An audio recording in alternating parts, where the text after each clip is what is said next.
It's time to make sports talk great again with Curt Schilling and Steve Deace. And greetings. Welcome to today's edition of We Talk Sports here on Blaze Media. No matter where you are or when you are, if on a podcast or YouTube or right here on the Blaze, you are choosing to tune in. Thank you very much. I am Steve Deace. He is World Series champion, future Hall of Famer Curt Schilling. And each and every day we do our very best to talk about as many of the day's sports topics in the span of 25 minutes as we possibly can. Curt, are you ready to go? I'm ready, Maisie. That's great. Hey, how's that fake ankle injury doing for you, brother? How's that going? Yeah. Gary Thorne called and said you're a whiny little, you know what? I know. Okay. I know that my ability to rag is at its tip top when someone goes right to the ankle. Yes, that's when you know. That's when you know you've pissed them off. I'll own that. Right. Yes. Yeah. And they always say, "Was the blood fake?" And I say, "I don't know, but the white gold was real on the ring, so I'm good." All right, let's get to it beginning right now. Striking another blow for the football is dangerous and will soon be gone crowd. Kyler Murray says no to a guaranteed $4.5 million signing bonus from the Oakland A's. Now, a lot of our listeners, viewers, think that he probably has collected that. He has not. He collected about a quarter of it, 25%. He was due the rest if he reported on Friday for A's spring training opening up on February the 15th. That's why we've been saying about this story all along, Curt. This was not going to be a long, drawn-out Scott Boras bluff. The combine was coming up at the end of this month. Spring training opening at the end of this week. He was going to have to make a decision. And yesterday he did. The Heisman Trophy winner decided he is going to devote full time to football. He will return the 25% of his signing bonus he got from the Oakland A's last year. He will be returning that. And it looks like he's going to be the first person ever in American history to be a first-round draft pick in both of these sports, the NFL and Major League Baseball. Now, he's going to break the mold. We're talking about a guy that's probably going to measure in at the combine here in a couple of weeks at about 5'9.5". All right. So will he be a top 10 pick? Will he be a pick at the end of the first round like Lamar Jackson was last year? That all is still to be determined. But in the end, I really just think it comes down to what he put in his statement, that football is his passion. And I also think when you've been the Heisman Trophy winner, and then you're going to watch some guys that you think you were better than in college go on to the NFL and lead and start right away and be on SportsCenter, and you're taking a bus to Schenectady. You know what I'm saying? I think that's a tough pill to swallow, because if he goes here and it doesn't work out in the NFL, you know, he's got a shot to go back and give it a chance in the minor leagues to see if he can make it in Major League Baseball. So what do you think about the choice Kyler Murray made today? A lot of little questions around this. Is Scott Boras going to represent him in football? That's a good question. I would guess no. I would guess Boras is not registered with the NFLPA, would be my guess. That was one of my questions. So I don't ever want to tell someone in this situation that is this athletic that they're making a mistake. But I do believe that his ceiling in baseball, I think it's much higher than it would be in football. I think there's a longer career to be had in baseball. Surprisingly for me, I saw some of the financial prognosticators and predictors talking about how NFL quarterbacks make more than a lot of Major League Baseball players. Correct. When you think about the fact that there's non-guaranteed money, that kind of stunned me a little bit. Here's the thing. Doesn't matter how talented he is at either one. If he was going to go to something that he loved less than the other thing, it was going to be a fail. I wouldn't bet against a guy like this because, well, first of all, so I can look at baseball tape for 10 minutes and I could, not 10 minutes, 10 swings. I could tell you whether the guy's got potential. I can't do the same with football. I do know. History is a good prognosticator, right? I mean, history is a great predictor. Look at him standing next to in this photo one of his running backs who is twice the physical specimen that he is, for example. I said before, first of all, he's incredibly small, which that in and of not itself, just short, right? Small. No, small. He's little in stature. You know, in a way, he reminds me a little of Antoine Randall L. Yeah, I've been making that comparison all along. Yeah. Yes, but I don't. There's a reason there's only one Doug Flutie, right? I mean, I never understood the height thing till I had some people show me how it looks, and it's mind-boggling to me. the disadvantage you are at as a small quarterback, because you can't throw from the pocket. You can't be a pocket passer. You have to be a guy that goes sideline to sideline. All that stuff aside, I don't know. My second question is, will he be a first rounder? I do think he will be a first rounder. Now, let me ask you something, though. Yes. That's a great question, or a great. Why? I would tell you that the team that drafts him, I think, will be a team that continues to make mistakes in the draft. And I say that because how do you spend a first round pick on a guy you don't have the first idea if you're going to be able to be successful? All physical ability aside, I mean, they do the interview, so everybody's going to get a chance to be face to face, and we'll find out if that interview was a precursor or just a one-off. But I can't imagine spending a first-round pick on a coin flip. Here's the thing. Right now, I think he will be a first-round pick. I'm going to be fascinated to watch him throw either at the Combine or his pro day. Because what we saw on tape with Baker Mayfield, and Mayfield's a good 2 inches at least taller than he is, okay? Right. And he's on the small side. That was one of the things that concerned about him. Baker's upper body is thicker than his as well. He's a big boy. Yeah. What I'll be fascinated to see is when you watched Oklahoma on tape with Baker Mayfield, you saw the NFL route tree. Now, what do I mean by an NFL route tree? Yeah. A lot of fans will judge a guy's arm strength by how far he can throw the ball, okay? That's baseball. All right. In football, arm strength is determined by not can I throw from the warning trap to home plate on one hop. That's not how we define arm strength in the NFL. Arm strength in the NFL is defined by can I hit a receiver on an out route on 3rd and 13 when I'm 8 yards deep in the pocket?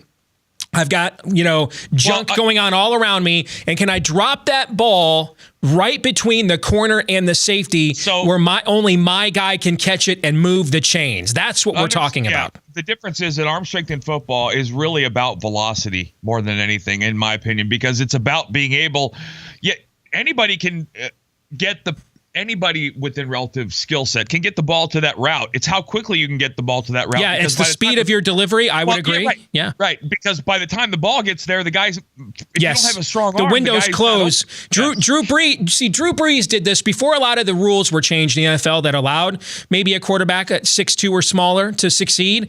Brees did this by reinventing his position.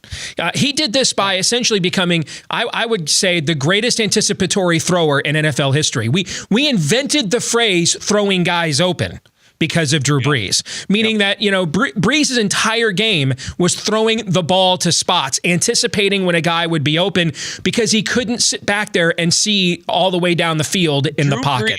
It was like Michael Jordan on the basketball court. You pass to open spaces.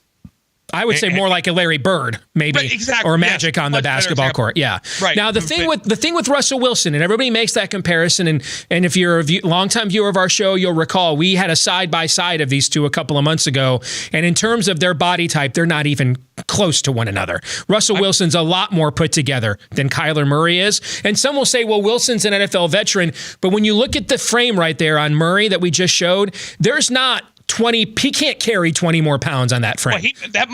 Maybe he can, but that would be the max. And I would argue it might take away from what you like about him the most. That's you're balancing right on the razor's edge here. And the thing with Russell Wilson is he makes enough plays in the pocket, meaning this is the NFL. You're never going to have like the quarterback just as a rollout quarterback. Okay, he makes enough plays in the pocket that you have to respect that, which opens up the opportunity. He's not completing 20 throws a game outside the pocket, all right? He's completing like 7 or 8. They just happen to come at the most important times of the game.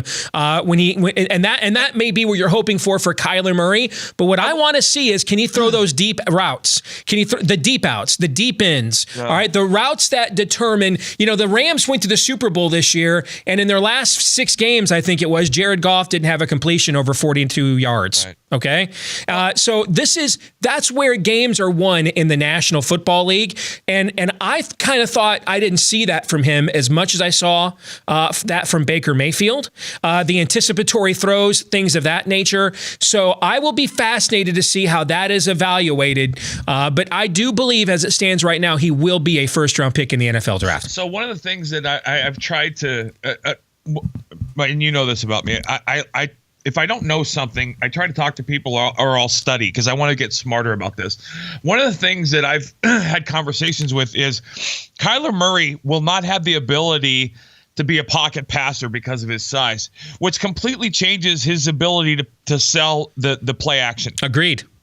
And so when he has to, because he has to make his throws outside the pocket, which means he has to leave the pocket. And a lot of the play action deception is that quarterback who can sell it and stand there and sell it. Yes. And so that's a really fascinating angle. There's a lot of things we're going to get. Here's the thing. There's another angle to this too that I'm concerned about with him. And I was just going to say one last thing. Go ahead. He's 5'9.5" and he weighs how much? 190 right now. Okay. Steve, I would, and I'm at least that's what they're reporting. We'll see at the combine what he really weighs. So let's just say he's one. I was as a junior in high school, I was 6'2", 200 pounds, and again, you're talking. He may be 210 tops if he can put weight on. Not that he can't do this, but your body. Remember, I mean, he's going to take hits. Because he's out of the pocket and the speed of the game is so much different in the NFL, it's not whether he can take the hit or not. It's whether his body can take the hit. And I don't know that that's going to be possible.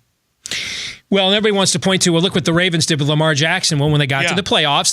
And it was the first time they had played a team for the second time. And remember the whole time the Ravens were doing this with Lamar Jackson, what did I keep telling you, Curt? What's going to happen is once enough film is developed on this guy, they're going to take away the stuff he can do to see if he can beat them the other way. Okay. It's what beat Colin Kaepernick. Yes. And that's what I think that's what I love about Pat Mahomes is most of the crazy plays Mahomes is making, he's actually making inside the pocket. Meaning these are plays that you can emulate later on when they adjust to those things. It's a great one. That's a great comparison because Kyler Murray's plays are made outside the pocket throwing on the run. Pat Mahomes can make those throws in addition to being able to function out of the pocket. What you saw when they got to the playoffs and the Chargers were the first team, that was the first start that he had was against the Chargers and he lit them up. This was the first time he had faced a team for the second time now where they've got all the film on what he does. Right. They took away all his best throws and what happened? They lost that game, and they were pitiful throwing the football, and that's the number one reason why they lost that game. Let's get to the question. Do you negate his height disadvantage by putting him back in the shotgun? To some extent, yeah. And I asked that for this reason, because if you're trying to minimize the downside to him playing quarterback, which forces him back to be in the shotgun, which is where he throws from, you completely eliminate over the center offense for the most part. Yeah, right? That's what you're describing is called the RPO. All right, right, with just the run pass option. And yes, that's why this is even a debatable point. When Antoine Randall came out of college, this was not even going to be a consideration that he could do this. Right. Okay, right. The thing I'm the most concerned about that no one is talking about is his presence and leadership. Baker Mayfield was a guy that he took over a room the minute he walked in, and that's why I loved the Browns going with him over Sam Darnold, because I thought that's exactly what they needed. Somebody that would come in and threaten what had been, a decrepit culture there. And I think you for the most part, you can, and Joe Flacco did win a Super Bowl. We've seen his career tank. For the most part, the quarterback has to be the guy that everybody rallies around, unlike any other position in sports. I was just going to say, you just said exactly what I was going to say. Quarterback is unique in sports, in all of sports, because in all the rest of sports, leaders rise. Mm-hmm. Leaders become, it doesn't matter if you're a catcher or a center fielder or a forward in soccer, excuse me, or a wing in hockey. Leaders just naturally rise to the top. In football, the quarterback must possess that trait to be successful. You can't be quiet and soft-spoken. Yes. And I've heard, and I know you have, you've heard mic'd up quarterbacks. Mm-hmm. They step into the huddle with 10 other guys, all of them 6'3", 310. He has to be the alpha. He has to have. He has to be. It's all about presence. Yep. And I got to tell you, that was the one thing, and I think we both saw this on that interview. The one thing that scared me is I didn't think he presented himself as a but he just did it in college, and I would argue that there's much the same demand in college, maybe even more so in college. He did it in a league that NFL. plays no defense whatsoever. Yep. He also, everybody keeps pointing out, and we had the stat too on the show, his passing numbers were identical to Baker Mayfield's the year he won the Heisman 2 years ago. But keep this in mind. There was no pre-existing film on Kyler Murray going into this year. And the scouting report on him coming as a transfer from A&M is that he was a runner and not a thrower. All right. And so college teams aren't the NFL where they can do 12 hours of tape and practice. These guys have rules class that, so there was no pre-existing film on him all year long about what he could do in the pocket. Keep in mind, Baker Mayfield put up those stats in 2017, his third year starting in college football, when everybody knew what he could do. Everybody had film on him. Look what he did against that Georgia defense in the Rose Bowl. I don't think it's the same at all for a guy who's got 2 years of film on him, still lighting up defenses, vis-a-vis a guy who has no film on him at all, catching a lot of teams by surprise. One more thing really quick. Go ahead. If you look at advanced stats, number one offensive line in college football this year, Oklahoma. All right. So if you go back and watch a lot of their games this year, he's got 5, 6, 7 seconds to throw, and then he starts running around to find guys open. That's he won't be able to do that in this league whatsoever. No. This is the unfortunate part is this is what we as, and this is the sports fan, I think, in us more than for me anyway, because I'm not betting against this guy. I want this guy to succeed. Sure. But let me just point one more thing. That presence in college oftentimes is the same thing as that guy who's the pitcher in the big leagues. You're the pitcher in the big leagues because you were the best at your position. You're always better than everybody else going down. In college, for the most part, that quarterback can sit and look around the huddle and go, I'm better than any of you have ever been. That changes at the next level, right? That's off the table. And so there has to be that, not just the presence, but here's the thing, as an athlete, I can spot a phony a mile away. And 9 times out of 10, the second you open your mouth and start talking, I know if you're real or not. I guarantee you that's the same thing in the NFL huddle. You know when a guy's, and you listen to them talk about these quarterbacks, and they talk about them, and it starts with the presence. The fear, here's the number one reason he's going to be a number one pick. The fear is, with the way the league is trending, a GM is going to doesn't want to be the guy that skipped him over and then has to hear about it for the next 10 years. Yep. Okay. Yep. You don't want to be you want to avoid being the guy that took Ryan Leaf, but you don't want to be the guy that passed on Tom Brady. That's exactly right. Yes. Yeah. All right, let's go to baseball. So we're sitting here, pitchers and catchers are reporting here in the next 48 hours. There's over 100 unsigned free agents right now. Every team's going to have spring training open by this time next week. Yes. And the two biggest prizes, this is something we've talked about many times. This is something where the two biggest free agent, this would be decided like the first week of December. And here we are days away from play ball, and Bryce Harper, Manny Machado still unsigned. Now the Giants made a visit, the San Francisco Giants made a visit and a play to Bryce Harper. USA Today is reporting that they're going to try to make the offer to him that I suggested someone like a Yankees or a Red Sox kind of a Astros kind of a team make, which is we will pay you a cosmic level of money for 2 years, and you can be a free agent again. But that's how we'll fit you onto our roster. Yep. That's the kind of deal the Giants are trying to make. It's pretty obvious this 10-year contract he wants is the biggest holdup here, all that guaranteed money. So what's your take on this dalliance? Do you think it's serious or not? Lot of takes. First of all, yes, it's serious. And the reason San Francisco can play in this game, their ballpark and their manager. Their ballpark is kind of a little utopia, baseball nirvana. And Bruce Bochy's legit. I can see a team like San Francisco offering him 2 years for $100 million. Mm-hmm. Why not? Why not? Right? But I can also. Here's the thing. You have to understand. And if I'm Bryce Harper, I take the 2 years, $100 million. Because I get to go back out on the market for 2 years when the Yankees might actually be a player again. Mm-hmm. Although you have to look around and understand 2 years from now, Mike Trout's a free agent. So, what is it? How does that affect you? And I'm sure Scott is looking at that. But he can only sign with one team while he's expanding the market at the same time. No. There's a million reasons to take that 2-year deal, right? There's 100 million reasons to take that. You get offered 2 years, $90 million, then you get a chance to go back out on what may be a better market. What I can tell you though is those 100+ players tell me that there's going to be a work stoppage. Why? I don't. Because if Tony Clark is worth his weight in salt, he's understood that they have negotiated themselves into a place that that works against player movement.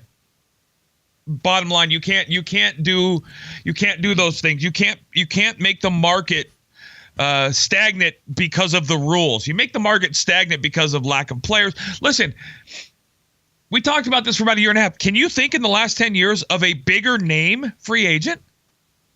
Given all the hype around Bryce. Sure. And the fact that they were talking about him being the first, $1 billion, $500 million player. He's better than the haters want to believe, and he's not as good as some of the greatest. He's the greatest ever want to think.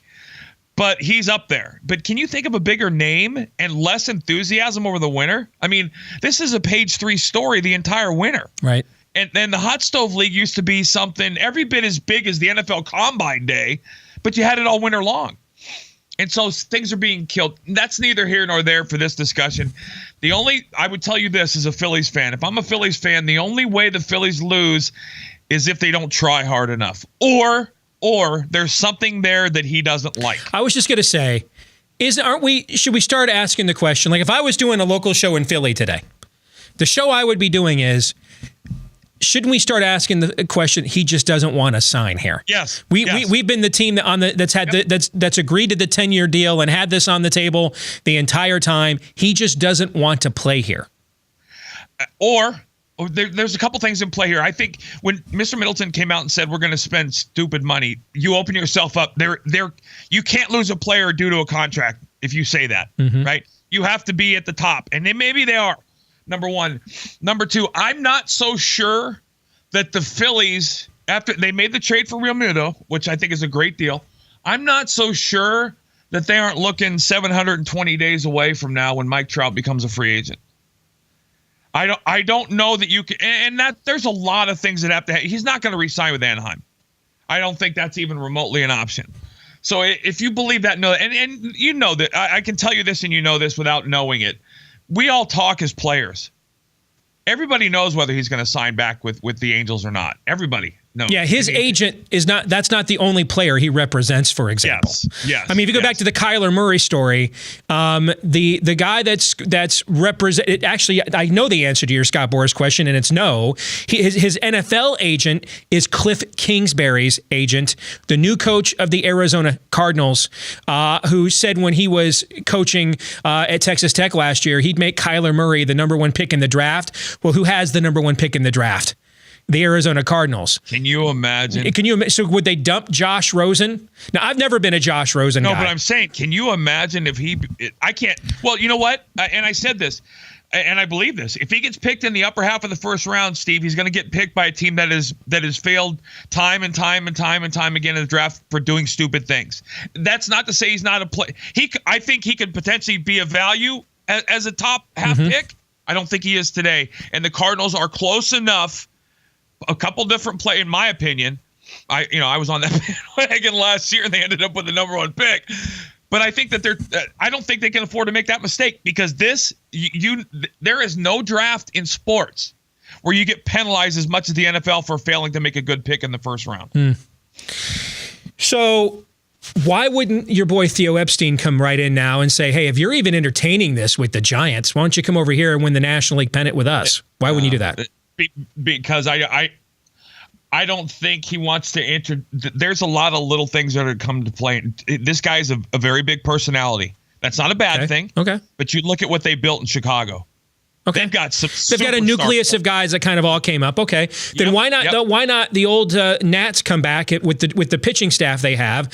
Look at the rest of the National League and say, we'll pay you $50 million a year for the next 2 years because we think we could finally win a National League pennant with you back in our lineup and the top 3 pitchers we have in our staff right now.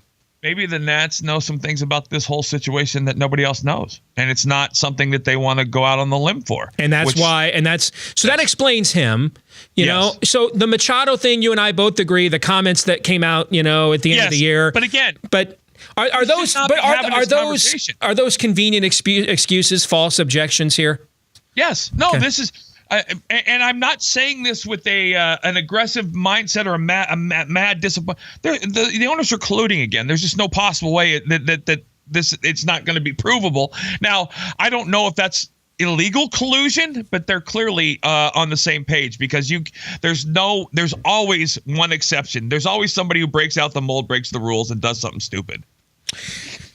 Well, the clock is ticking on something stupid going down. I mean, pitchers and catchers are reporting here in mere days. And I think that there's different collusions here. One, if the owners have collectively got together and decided too much guaranteed money, we're paying pitchers way too much money for 10-year deals and 7-year deals. We get to years 4 and 5, their arms fall off. That's one kind of collusion. Right. The other kind is when you are on a direct, regular basis attempting to set a false market. Right. I think those are two different kinds of things.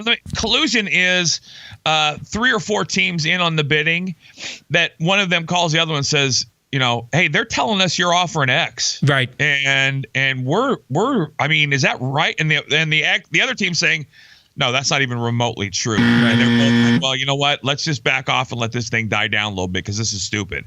That's collusion. Yeah, that's when you're setting a false market. Yes. Yep. Yeah.